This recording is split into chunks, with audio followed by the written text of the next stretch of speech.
Maneva na say ma PENDREAM TV there o say dem yopo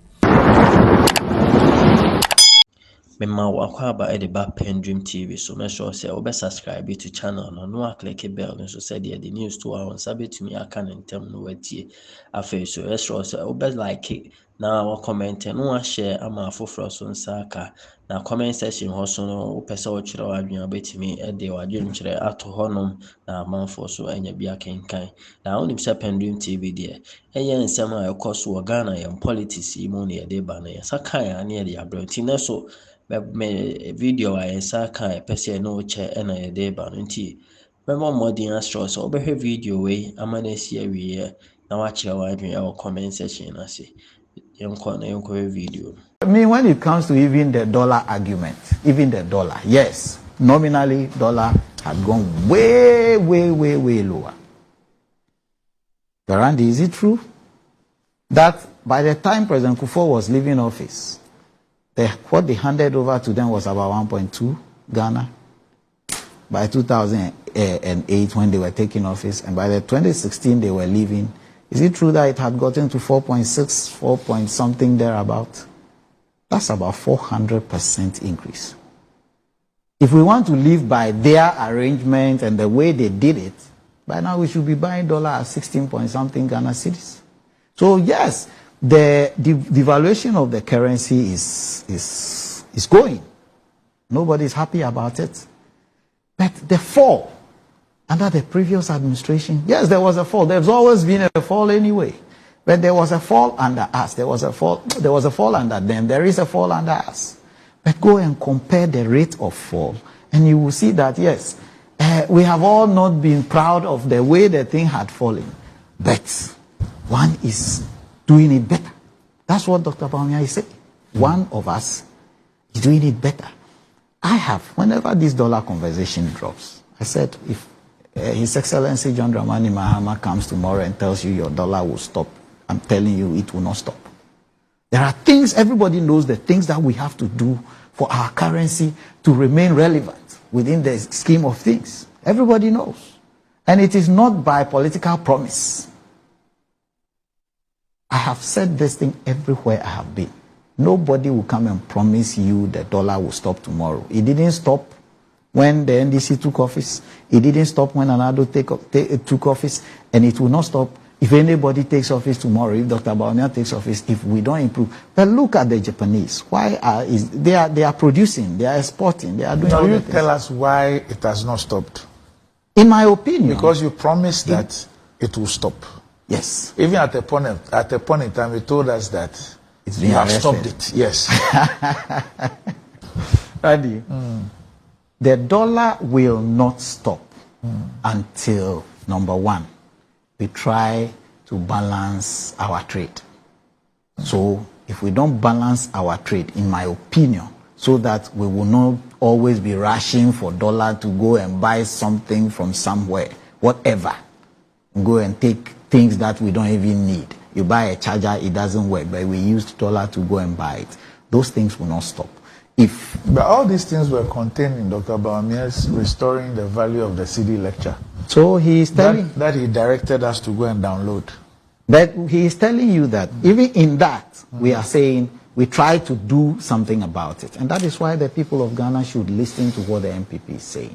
Don't turn back the hand of clock. Don't turn back the hand of the clock. Restoring the value of the city. He told us that all the solutions that government needed to restore the value of the city were contained in his lecture. And he pointed us to the website to go and download it. And you saw the document.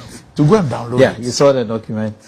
Under 2 years, he's had the opportunity of being chairman of the economic management team. His government has been given the reins of power. 7.5 years. You are telling me what we were told 10 years ago. Because the things we are putting in place. In fact, the economy kept improving until we had the challenges we are always talking about, which you can decide to accept or not.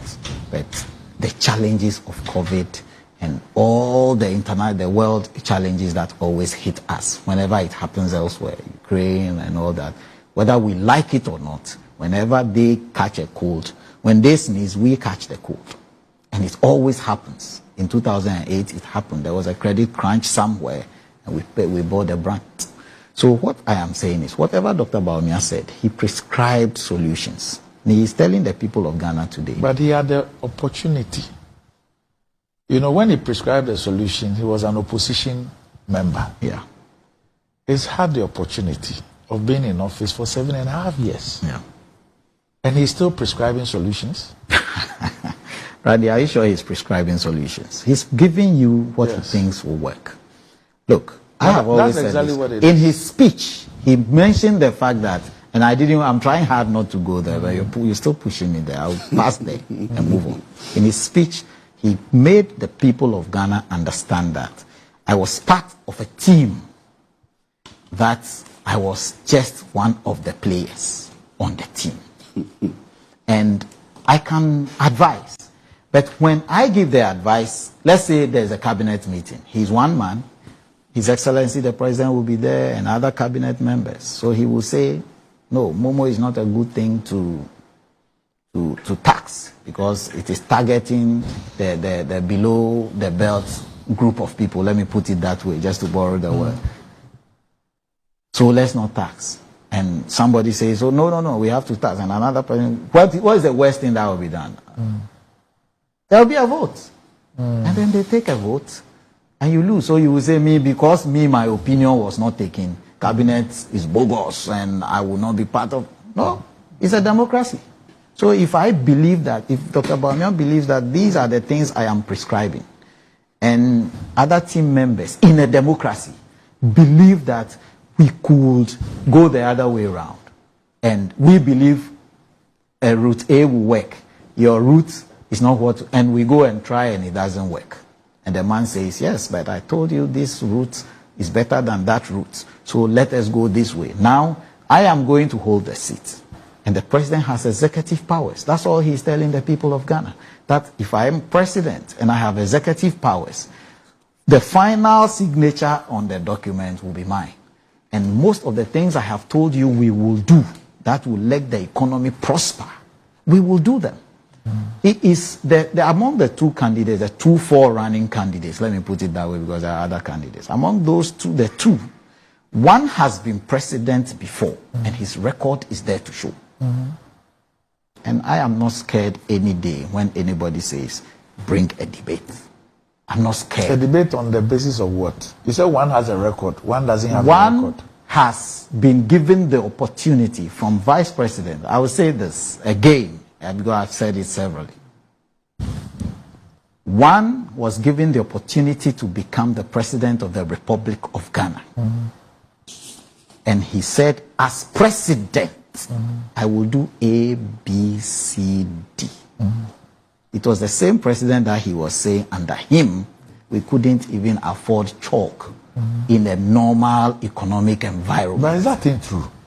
Oh, the people were... Thing that I was surprised that the vice president even mentioned. No. It happened. The thing is, as to what kind of weight you put on it is a different matter. No, all I'm saying is if somebody visited a Kukrentumi school... All I'm saying is that for the vice president to be addressing people, to talk about shortages of chalk in our schools, for him to decide to elevate it and put it out there in comparing performance, economic performance, obviously... No, here, Randy, you see, sometimes that's what the conversation becomes. When an NDC person comes to the studio and he addresses the vice president and calls him a liar because he said, I will provide this, and I couldn't provide.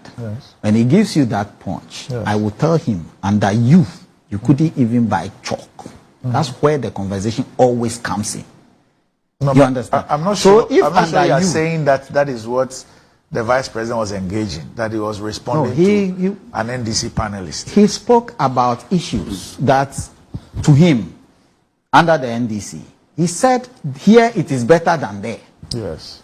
Voting for the MPP in 2024 is better than voting for the NDC in 2024. That's all he's trying to tell the people of Ghana. Because under the NDC... Because under the NDC, he said he will build 200 schools. He was able to build 27. And under the MPP, we have built 58. They can go and check. And you said you built how many? You see, the rhetoric that they said my boss sat somewhere and made, my boss, I mean, it's Nana Akumia sat somewhere. And Nana Akumia said we will build 360 schools. 350 schools. And I am saying that when you looked into our manifesto, was that thing able to find its way there? No. So when we are prioritizing... Chief, we've gone past that. Because Nana Akumia himself, on this table, we have addressed the issue. So all I'm saying is... I'm saying we have addressed the issue. Okay. The 350 was said by President Akufo-Addo. Okay. Was said by Dr. Bawumia. Okay. Nana Akumia repeated it. Nana Akumia wasn't the originator of the 350. That's just the clarification. No, but the case is... But the issue of the 350 being promised is not... No, Randy, all I'm saying is, if Nanado or Dr. Bawumia, the two leading people, then thought that 350 schools was a priority for them, it would have found its way into the documentation of the party. Which documentation? The manifesto, for example, is what anybody can take tomorrow and judge the MPP by, not statements people made on political platforms, or he goes to a program or comes to a Good Morning Ghana and mentions. Because now, if I want to go and do a fact check, my fact check will be based on the manifesto. Do you know why? Because if I have to prioritize, everybody has wishes. Yes, if I come, I can do this. If I come, I can do that. If I come, I can do that. If he is has these wishes, those ones that he prioritizes, and he feels that come what may, if nothing happens and everything goes well and I'm able to raise the revenues that we are budgeting for, I will do A, B, C, D. Those ones are appearing in the document we call a manifesto.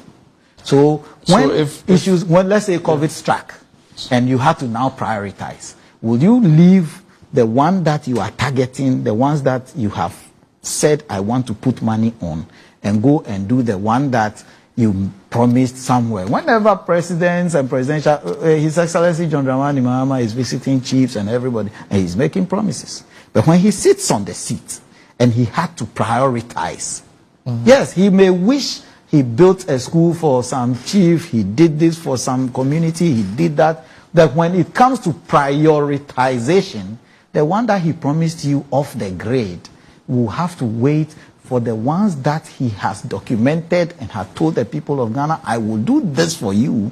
And based on which the people walked to the polling station and voted for him, he will want to prioritize that. And everybody does that.